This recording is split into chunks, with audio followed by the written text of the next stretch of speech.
High, this is Saiful Ahmed from easy learning corner. তোমালোক আটাইকে easy learning কৰ্ণাৰলৈ স্বাগতম জনাইছোঁ। I wish all of you are good and be ready to learn something new. So' আজিৰ ক্লাছটোত আমি ক্লাছ 10ৰ মেথমেটিক্সৰ চেপ্টাৰ 3 দুটা চলকত ৰৈখিক সমীকৰণৰ জোৰৰ এক্সাৰচাইজ 3.3ৰ কুৱেশ্যনসমূহৰ সলিউশ্যন কৰিবলৈ চেষ্টা কৰিম। যদি তোমালোকে কনচেপ্টবোৰ ক্লিয়াৰ কৰি সমাধান কৰিব বিচৰা তেতিয়াহ'লে ভিডিঅ'টো স্কিপ নকৰাকৈ প্ৰথমৰ পৰা শেষলৈকে ভালদৰে চাবা আৰু মনোযোগেৰে চাবা। যদি ভিডিঅ'টো ভাল লাগে লাইক কৰিবা, কমেণ্ট কৰিবা আৰু বন্ধুবৰ্গৰ লগত শ্বেয়াৰ কৰিবা। হোৱাটছএপ চেনেল এটা আছে, হোৱাটছএপ চেনেলটো তোমালোকে জইন কৰি ল'বা। তাতে আগৰ ভিডিঅ'সমূহৰ লিংকবোৰ দিয়া থাকিব আৰু ডেছক্ৰিপশ্যন বক্সত হোৱাটছএপ চেনেলৰ লিংক দিয়া থাকিব আৰু আগৰ ভিডিঅ'ৰ লিংকবোৰ দিয়া থাকিব। তোমালোকে তাৰে পৰা ভিডিঅ'বোৰ চাব পাৰিবা আৰু হোৱাটছএপ চেনেলত জইন কৰিলে হোৱাটছএপ চেনেলৰ পৰা তোমালোকে ইয়াৰ PDF নোটছবোৰ তোমালোকে তাৰ পৰা ডাউনলোড কৰি পঢ়িব পাৰিবা। তো বলা দেৰি নকৰি আগবাঢ়ো আজিৰ ভিডিঅ'টোলৈ। আজিৰ ভিডিঅ'টোত আছে যে এযোৰ ৰৈখিক সমীকৰণৰ সমাধান কৰাৰ বীজীয় পদ্ধতি। তো এক্সাৰচাইজ 3.3 কৰাৰ আগতে এই যিখিনি আমাৰ অংক আছে এই অংকখিনি আমি কিছুমান পদ্ধতিৰ সহায়ত সমাধান কৰিম। তো প্ৰথমতে কি আছে যে ৰৈখিক সমীকৰণ সমাধান কৰাৰ বীজীয় পদ্ধতি বহুতকেইটা আছে। তো তাৰে ভিতৰত আজি যিটো শিকাম সেই পদ্ধতিটো হৈছে প্ৰতিস্থাপন পদ্ধতি আৰু এই প্ৰতিস্থাপন পদ্ধতিৰ সহায়তে আমি ৰৈখিক সমীকৰণযোৰ সমাধান কৰিম। তো কেনেকৈ কৰিব লাগে তাৰ আগতে আমি দুটা উদাহৰণ আমি চাই লওঁ। কিতাপত তোমালোকৰ এই উদাহৰণবোৰ দিয়া আছে, তথাপি এক্সাৰচাইজলৈ যোৱাৰ আগতে কি কৰি আছোঁ যে উদাহৰণটো আমি বুজিবলৈ চেষ্টা কৰোঁ। যিহেতু আমাৰ কনচেপ্টটো ক্লিয়াৰ হ'ব লাগিব, তাৰপিছতহে আমি সমাধান কৰিবলৈ চেষ্টা কৰিম প্ৰশ্নবোৰ। তো প্ৰথমতে চোৱা, ইয়াতে দুটা সমীকৰণ দিয়া আছে 7x - 15y = 2 আৰু x + 2y = 3। 7x - 15y = 2। এই সমীকৰণটোক আমি কি কৰিলোঁ, 1 নম্বৰ বুলি ধৰি ল'লোঁ আৰু কি কৰিলোঁ x + 2y = 3। এই সমীকৰণটোক আমি 2 নম্বৰ সমীকৰণ বুলি ধৰি ল'লোঁ। এতিয়া আমি প্ৰথমতে চাম যে এই দুটা সমীকৰণৰ পৰা যি x আৰু y চলক দিয়া আছে ইয়াৰে কোনোবা এটা চলকৰ মান উলিয়াব পাৰি নেকি। যিটোত সহজ হয় আমি সেইটোত কৰি ল'ম। তো ইয়াতে দেখা পাই আছোঁ আমি 2 নম্বৰ সমীকৰণটোত x ৰ মানটো আমি উলিয়াব পাৰিম। তো প্ৰথমতে আমি ইয়াৰে x ৰ মানটো উলিয়াই লওঁ। তো x = কিমান হ'ব, 3 - 2y। 3 - 2y আমি উলিয়াই ল'লোঁ। এই x ৰ মানটো আমি এতিয়া কি কৰিম যে প্ৰথম যিটো সমীকৰণ আছে 1 নম্বৰ সমীকৰণ, ইয়াতে x ৰ ঠাইত আমি এই মানটো বহুৱাই দিম। তো তোমালোকে লিখিবা যে x ৰ মান 1 নং সমীকৰণত বহুৱাই পাওঁ। মই ডাইৰেক্ট কৰি যাম, তোমালোকে লিখাখিনি লিখি যাবা, ঠিক আছে। তো আমি কি কৰিম, x ৰ মানটো আমি বহাই দিওঁ। ইয়াতে x ৰ মান যদি আমি বহাই দিওঁ তেতিয়াহ'লে কি হ'ব, 7 x ৰ মান হ'ব 3 - 2y - 15y = 2, হয়নে। এবাৰ সমাধান কৰা, সমাধান কৰিলে কি হ'ব, 21 - 14y - 15y = 2। এইটো সমাধান কৰিলে কি হ'ব, ইয়াতে 21 আছে, ইফালে 2 আছে, মাইনাছ কৰিলে কি হ'ব, 19 হ'ব। মাইনাছ মাইনাছে প্লাছ চিনটো থাকিব -29y। ইয়াৰ পৰা আমি কি পাম যে y = 19/29। ইয়াতে আমি কি পালোঁ, y ৰ মান এটা পালোঁ 19/29, হয়নে। এইবাৰ কি কৰিম, এই y ৰ মানটো, y ৰ যিটো মান পালোঁ আমি এই মানটো কি কৰিম, এই যিটো x ৰ আছে x ৰ মান উলিয়াইছিলোঁ ইয়াত আমি বহুৱাই দিম। তেতিয়া y ৰ মান এতিয়া আমি যদি এইটো 3 বুলি ধৰি লওঁ তেতিয়াহ'লে কি কৰিম, এই y ৰ মানটো আমি 3 নং সমীকৰণত পুট কৰি দিম। তো 3 নং সমীকৰণৰ পৰা পাওঁ আমি 3 ইমপ্লাইজ y ৰ মানটো আমি 3 নঙত বহাই দিওঁ। তেতিয়াহ'লে x = 3 - 2 × 19/29। তো এইটো কিমান হ'ব, 3 - 38/29। এইটো কিমান হ'ব, লসাগু লোৱা 29। তো হ'ব 3 × 29 = 87 - 38। তো আমাৰ কিমান থাকিব, 49/29। 49/29। তো আমি x কি পালোঁ, x = পালোঁ 49/29, হয়নে। x পালোঁ 49/29 আৰু y পালোঁ 19/29। এই দুটাই হ'ল আমাৰ নিৰ্দিষ্ট সমাধান, ঠিক আছে, ক্লিয়াৰ হৈছে। এবাৰ আৰু এটা উদাহৰণ কৰোঁ। উদাহৰণ দিয়া আছে 2 নম্বৰ উদাহৰণটো চোৱা। ৰহিমে জীয়েকক ক'লে 7 বছৰ আগতে মোৰ বয়স তোমাৰ তেতিয়াৰ বয়সৰ 7 গুণ আছিল। আকৌ আজিৰ পৰা 3 বছৰ পিছত তুমি যিমান ডাঙৰ হ'বা মই তাৰ 3 গুণ হ'ম। এই পৰিস্থিতিটোক প্ৰতিস্থাপন পদ্ধতিৰে সমাধান কৰা। ইয়াতে সমীকৰণ দিয়া নাই। সমীকৰণ আমি এই বাক্যটোৰ পৰা সমীকৰণ বনাব লাগিব আৰু তাৰপিছত প্ৰতিস্থাপন পদ্ধতিৰ সহায়ত সমাধান কৰি x আৰু y চলকৰ মানবিলাক আমি উলিয়াই ল'ম, যিটো আমি x, y আৰু ধৰি ল'ম। x আৰু y আমি ধৰি ল'ম। তো প্ৰথমতে কি কৰোঁ আমি বৰ্তমানৰ বয়স তেওঁলোকৰ ধৰি লওঁ। তো ধৰা হ'ল লেট ৰহিমৰ বৰ্তমান বয়স সমান সমান কি ধৰিলোঁ x বছৰ বুলি আমি ধৰি ল'লোঁ। ৰহিমৰ বৰ্তমান বয়স যদি x বছৰ হয় 7 বছৰ আগতে কিমান হ'ব x - 7 হ'ব আৰু 3 বছৰ পিছত কিমান হ'ব x + 3 হ'ব। ঠিক একেদৰে জীয়েকৰ বয়স ধৰিব লাগিব। গতিকে জীয়েকৰ বৰ্তমান বয়স সমান সমান আমি কি ধৰিলোঁ y বছৰ বুলি ধৰি ল'লোঁ। তো জীয়েকৰ 7 বছৰ আগতে বয়স কিমান হ'ব y - 7 হ'ব আৰু 3 বছৰ পিছত কি হ'ব y + 3 হ'ব। এতিয়া প্ৰশ্নমতে এতেকে প্ৰশ্নমতে আমি কথাখিনি প্ৰকাশ কৰিম। কি কৈছিল 7 বছৰ আগতে মোৰ বয়স, কাৰ বয়স ৰহিমৰ বয়স তোমাৰ তেতিয়াৰ বয়সৰ 7 গুণ হ'ব। কাৰ বয়সৰ 7 গুণ হ'ব যে 7 গুণ হ'ব কাৰ বয়সৰ জীয়েকৰ বয়সৰ 7 গুণ হ'ব। 7 বছৰ আগত জীয়েকৰ বয়সৰ 7 গুণ হ'ব কাৰ বয়স x - 7। 7 বছৰ আগত ৰহিমৰ বয়স। এইটো হ'ল প্ৰথম চৰ্ত। ঠিক আছে, তো এইটো অলপ সমাধান কৰি লওঁ। সমাধান কৰিলে কি হ'ব x - 7 = 7y - 49। তো আমি কি পাম x = 7y - 42 পাম। এইটো আমি ধৰিলোঁ 1 নম্বৰ। ঠিক আছে, এইটো আমি ধৰিলোঁ 1 নম্বৰ। এতিয়া দ্বিতীয় চৰ্তটো কি আছে যে দ্বিতীয় চৰ্তটো দিয়া আছে যে 3 বছৰ পিছত তুমি যিমান ডাঙৰ হ'বা মই তাৰ 3 গুণ হ'ম। তো 3 বছৰ পিছত কিমান হ'ব 3 বছৰ পিছত হ'লে কি হ'ব y + 3 ইয়াৰ বয়সৰ 3 গুণৰ সমান হ'ব কাৰ বয়স x + 3। অৰ্থাৎ 3 বছৰ পিছত ৰহিমৰ বয়স যিমান হ'ব কিমান হ'ব 3 বছৰ পিছত জীয়েকৰ বয়স যিমান হ'ব তাৰ 3 গুণ হ'ব ৰহিমৰ বয়স। সেইটো সমাধান কৰি লওঁ। সমাধান কৰিলে কি হ'ব x + 3 = 3y + 9। অৰ্থাৎ x = কি হ'ব 3y + 6 হ'ব। এইটো ধৰিলোঁ আমি 2 নম্বৰ হয়নে 1 নম্বৰ আৰু 2 নম্বৰ ধৰি ল'লোঁ। এতিয়া যিকোনো এটাত আনটোক প্ৰতিস্থাপন কৰা তেতিয়া হৈ যাব। অৰ্থাৎ এই xৰ মানটো ইয়াত বহাই দিয়া বা এই xৰ মানটো ইয়াত বহাই দিয়া হৈ যাব। তো কি কৰোঁ 2 নম্বৰ মানটো আমি 1 নম্বৰত বহাই দিওঁ। তো 2 and 1 implies বহাই দিলে কি হ'ব xৰ ঠাইত আমি কি বহাম 3y + 6 = 7y - 42। তো ইয়াৰ পৰা আমি কি পাম এইটো যদি ইফালে নিওঁ এইটো যদি ইফালে আনো তেতিয়াহ'লে কি হ'ব 4y = এইটো প্লাছ হৈ গ'লে 48। অৰ্থাৎ y = কিমান হ'ব 4টো ইফালে হৰণ হৈ যাব 12 হ'ব। yটো হ'ল 12। yৰ মান আমি কি পালোঁ 12 পালোঁ। এইবাৰ কি কৰিম এই মানটো এই যিটো মান পালোঁ 3 নম্বৰ এই মানটো আমি কি কৰিম ইয়াতে বহাই দিম। অৰ্থাৎ 2 নম্বৰত বহাই দিম। yৰ মান 2 নং সমীকৰণত আমি বহুৱাই পাওঁ। কি পাওঁ যে x = 3 × 12 + 6। অৰ্থাৎ কিমান হ'ব 3 বাৰ গুণ 36 + 6 = 42। অৰ্থাৎ আমি কি পালোঁ যে ৰহিমৰ বৰ্তমান বয়স পালোঁ x = 42 আৰু জীয়েকৰ বৰ্তমান বয়স পালোঁ আমি y = 12।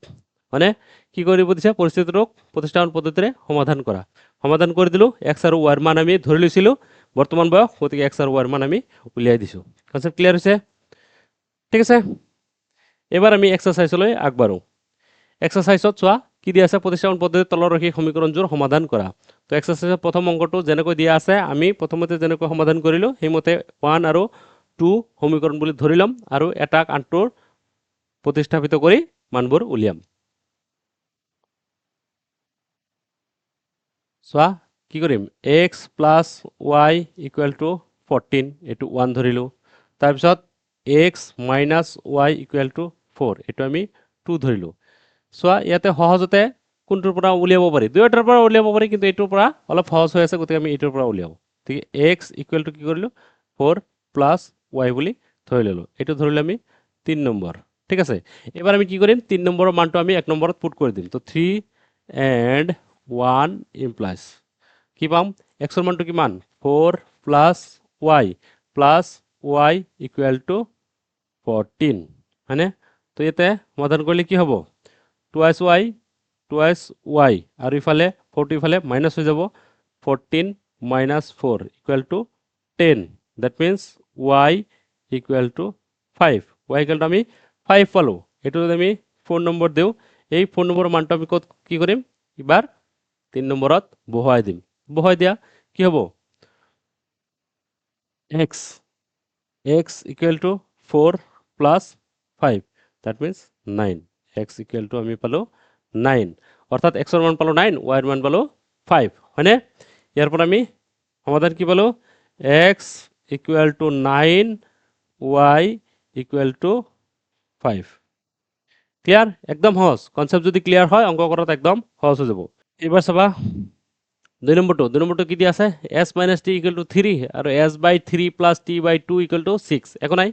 সমাধান করার পদ্ধতি একই তো প্রথমত আমি কি করিম নম্বরিং করি লও তো s - t equal to 3 এটো দিল আমি 1 নম্বর আৰু s/3 plus t by 2 equal to 6 এটা আমি আগতে 2 নম্বৰ নিদিও এটা অলপ সমাধান কৰি লও সমাধান কৰিম কেনে কই দুই পক্ষক যদি আমি 6 এৰে পূৰণ কৰি দিও তেতিয়া হলে চাবা কি হয় 6 into s/3 plus 6 into t by 2 equal to 6 into 6 দুই পক্ষক 6 এৰে হৰণ কৰি ইয়াতে ব্ৰেকেটত তোমাল লিখি দিবা দুই পক্ষক 6 এৰে পূৰণ কৰি ঠিক আছে তো এইটো কাটিলে কি হ'ব 2s থাকি যাব প্লাস এইটো কাটিলে 3t থাকি যাব আৰু এইটো হ'ব 36 এইবাৰ এইটো নম্বৰ দিয়া 2 ঠিক আছে এবাৰ এই অলপ সমাধান কৰি লোৱা সমাধান কৰিলে কি হ'ব s equal to 3 plus t বুলি আমি লিখিব পাৰো s equal to 3 plus t বুলি আমি লিখিব পাৰো মানে এবাৰ s ৰ মানটো আমি কি 2 নম্বৰত বহাই দিম তো এবাৰ কি কৰিম এটো আমি 3 নম্বৰ দিলো 2 আৰু 3 পৰা 2 আৰু 3 ৰ পৰা 3 পৰা আমি কি লিখিব পাৰো যে 2 s ৰ ঠাইত আমি লিখিম 3 plus t তাৰ পিছত plus 3t equal to 36 মানে এবাৰ আমি কি লিখিম তিয়া 3 গুণে 6 যোগ 2t plus 3t equal to 36 তো এবার কি হবে 2t 3t 5t 5t equal to এটি ফেলে গলে 30 হয়নে 6 মাইনাস হয়ে যাব গতিকে 30 এবার t is equal to 6 t পালো আমি 6 এই t এর মানটা আমি কি করিম এটু আমি যদি 4 নম্বর ধরো এই মানটা আমি কি করিম ইয়াত বহাই দিম তো ইয়াত বহাই দিলে কি হবে তোমালোকে লিখিবা কথাখিনি এনেকে যে t equal to 6 ৰ মান আমি 2 নং সমীকৰণত বহুৱাই পাও তো কি পাম 2s plus 3 into 3 মান কিমান 6 equal to 36 তো কিমান হ'ব 2s ইফালে 36 ইফালে এটো মাইনাস হৈ যাব 3 গুণ 18 মাইনাস 18 অর্থাৎ কিমান থাকিল 18 18ক 2 এৰে কি হ'ব এবাৰ হৰণ হ'ব গতিকে s equal to কিমান পাম 9 পাম হয়নে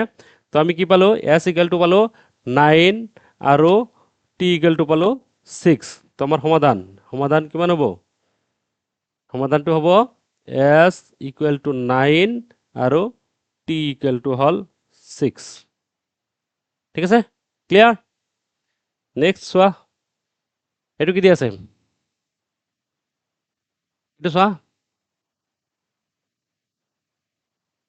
3x minus y equal to 3 এটু আমি 1 নম্বৰ দিলো তাৰ পিছত 9x minus 3y equal to 9 এটা আমি 2 নম্বৰ আগতে নি দেউ এতে সোয়া ইয়াতে যদি আমি 3 ৰে হৰণ কৰি দিও দুয়োফালে 3 ৰে হৰণ কৰি দিয়াৰ লগে লগে কি হ'ব 3 হরণ করে দিয়াচোন তো 9/3x minus 3/3y equal to 9/3 তো হরণ করে দেওয়ার লগে লগে কি হবো 3x minus y equal to 3 অর্থাৎ চোৱা 1 নম্বৰ সমীকৰণ আৰু এইটো যদি 2 নম্বৰ দিও আমি তেতিয়াহ'লে 1 আৰু 2 নম্বৰ সমীকৰণ দুয়োটাই কি হৈ আছে সেম হৈ আছে তো আমি আগতে পাই আহিছো ৰৈখিক সমীকৰণৰ জোৰৰ ক্ষেত্ৰত যে যদি দুটা ৰৈখিক সমীকৰণৰ জোৰ একে হয় তাৰ কি থাকে অসীম সংখ্যক সমাধান থাকে তো ইয়াৰ সমাধান কি হ'ব অসীম সংখ্যক সমাধান থাকিব অসীম সংখ্যক সমাধান থাকিব ঠিক আছে ইমাৰ কি হ'ব অসীম সংখ্যক সমাধান থাকিব নেক্সট এটো চোৱা কি দি আছে দশমিকত দি আছে একো নাই চিন্তা কৰিব লাগে একো নাই মানে একদম সহজ চাবা 0.2x plus 0.3y equal to 1.3 মানে এটো আমি ধৰিলো 1 নম্বৰ ঠিক আছে আকৌ 0.4x plus 0.5y equal to 2.3 এটো আমি ধৰিলো 2 নম্বৰ চোৱা দুয়োটা সমীকৰণৰ ক্ষেত্ৰত কি দিছে এক ঘৰ পিছে পিছে দশমিক দিয়া আছে তো এক ঘৰ দশমিক আমি উঠাই দিবলৈ হলে কি কৰিব লাগিব 10 ৰে পূৰণ কৰিব লাগিব এটো আমি আগতেও পাই আহিছো তো আমি কি কৰিম যে 1 * 10 10 ৰে যদি আমি পূৰণ কৰি দিও তেতিয়া কি পাম সমীকৰণটো 2x plus 3y equal to 1.3 আৰু এটো যদি 10 ৰে পূৰণ কৰি দিও তো 2 * 10 implies আমি কি পাম 4x plus 5y equal to 23 হয়নে এবাৰ এটুক আমি দিলো 3 নম্বৰ এটুক দিলো আমি 4 নম্বৰ ঠিক আছে এইবাৰ কি কৰা যিকোনো এটা সমাধান কৰা তো আমি এইটো সমাধান কৰি লও তো এইটো সমাধান কৰিলে কি হ'ব ইয়াৰ পৰা আমি যদি মান উলিয়াও তেতিয়া হলে কি হ'ব যে 2x equal to 13 minus 3y that means x equal to 13 minus 3y divided by 2 এইটো মান পালো মানে এই মানটো এবাৰ কি কৰিম আমি এই 4 নম্বৰ সমীকৰণটোত বহুৱাই দিম তো তোমালোকে লিখিবা যে x ৰ মান 4 নম্বৰ সমীকৰণত বহুৱাই পাও তো এইটো এটা নম্বৰ দিয়া এইটো 5 দিয়া আমি কি লিখিম 4 and 5 implies 4 and 5 implies আমি কি কৰিম 4 and 5 implies দিম মানে এতে চাবা কি কৰিম যে 4 into x x ৰ ঠাইত কি হ'ব 13 minus 3y divided by 2 plus 5y equal to 23 এবাৰ সমাধান কৰা সমাধান কৰিলে কি হ'ব ওপৰত কিমান হ'ব 52 minus 12y মানে তাৰ পিছত plus 5y equal to 23 এবাৰ লসাগু ললে 2 তো ইমান কি হ'ব 52 প্লাস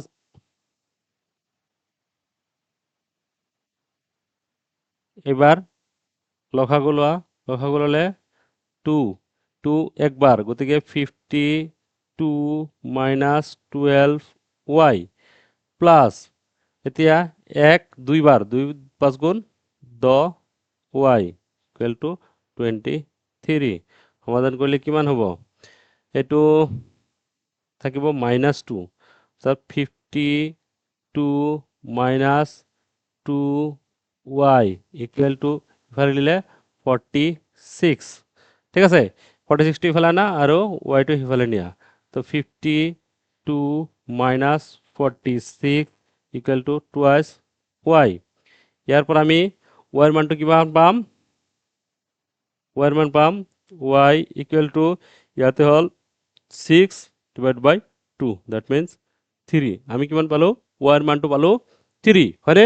এই 3 y ৰ মানটো আমি কি কৰিম এবাৰ 5 নং সমীকৰণত বহুৱাই দিম তো 5 implies আমি 5 implies কি কৰিম y ৰ মানটো বহুৱাই দিম তোমালোকে লিখিবা যে y ৰ মান 5 নং সমীকৰণত বহুৱাই পাও তো কি হ'ব x equal to কিমান হ'ব 13 minus 3 into কিমান 3 ডিভাইড বাই 2 তো ইয়াতে কি হ'ব 13 minus 9 by 2 that means কিমান হ'ব 4 by 2 equal to 2 আমি কি পালো x পালো 2 আৰু y পালো 3 ঠিক আছে তো এনসাৰটো কি হ'ব আমাৰ এনসাৰটো হ'ব এনসাৰটো হল যে x equal to 2 আৰু y equal to 3 clear clear হৈছে এবাৰ 5 নম্বৰটো চোৱা ইয়াত দি আছে ৰুট একো নাই আমাৰ কৰাৰ পদ্ধতি একেই সমাধান কৰাৰ পদ্ধতি একেই তো √2 x plus √3 y equal to 0 এটা দিল 1 √3 x minus √8 y equal to 0 এটা দিল আমি 2 হয়নে এটা অলপ সমাধান কৰি লও ঠিক আছে সমাধান কৰি ললে কি হ'ব x ইকুয়াল টু কিমান হ'ব x ইকুয়াল টু হ'ব √8 বাই √3 y হ'ব হয়নে এখানে আমি পালো এই √3 টো ইফালে এই √8 y টো ইফালে দিছো প্লাস হৈছে আৰু √3 টো হৰণ কৰি দিছো ঠিক আছে এবাৰ x ৰ মানটো আমি 1 নং সমীকৰণত বহুৱাই পাও এটো আমি 3 নম্বৰ দিও তো 3 নম্বৰ দিয়াৰ লগে লগে আমি কি পাম 3 * 3 আৰু 1 ৰ পৰা 3 আৰু 1 ৰ পৰা তো আমি কি পাম x ৰ মান বহাই দিও √2 x ৰ মান হল কিমান √8 বাই √3 y plus √3 y equal to 0 এবার সোয়া তো কি হবে √2 ইনটু √8 √8 টুক আমি কেনে কই লিখিব পারো এবার সোয়া √2 ইনটু √8 টুক আমি লিখিব পারো 2√2 y ডিভাইড বাই √3 এনে কই লিখিব পারো প্লাস √3 y ইকুয়াল টু 0 এবার সো আমি কি করিম √3 টু লসাগু লম তো লসাগু ললে কি হবো √3 হবো এটি একবার যাব গতিকে 2 ইনটু √2 এবার সবা ইন্টারেস্টিং সবা ঠিক আছে এবার কি করিম আমি সোয়া এই √2 আৰু এই √2 এই দুটা পূৰণ কৰিম পূৰণ কৰলে কি হবো স্কয়াৰ √2 আৰু √2 পূৰণ কৰলে কি হয় √2 উঠি যায় 2 থাকি যায় আৰু সেই দুইৰ লগত এই দুই পূরণ করলে কিমান হবো 4 হবো তো 4y প্লাস 1 √3 বার তো √3 ইনটু √3 মিন্স কিমান 3y ইকুয়াল টু 0 তো কিমান হল এবার এই √3 টি ইফালে যদি পূরণ করে দেও ক্রস মাল্টিপ্লিকেশন করে দেও তাহলে 3 টি ইফালে 0 হয়ে যাব এ ভাল থাকি যাব 7y ইকুয়াল টু 0 তার মানে y ইকুয়াল টু কিমান ইকুয়াল টু 0 y এর মানটো পালো আমি 0 এই y এর মানটো আমি কি করিম 3 নং সমীকরণত বহুৱাই দিম তো ইয়াতে যদি আমি এইটো 4 নম্বৰ দেও তাহলে 3 and 4 implies আমি কি পাম x equal to √8 by √3 into 0 that means 0 অর্থাৎ x equal to 0 তো আমি ইয়ার পর আমি কি পালো সমাধান পালো x equal to 0 পালো আর y equal to 0 পালো x equal to 0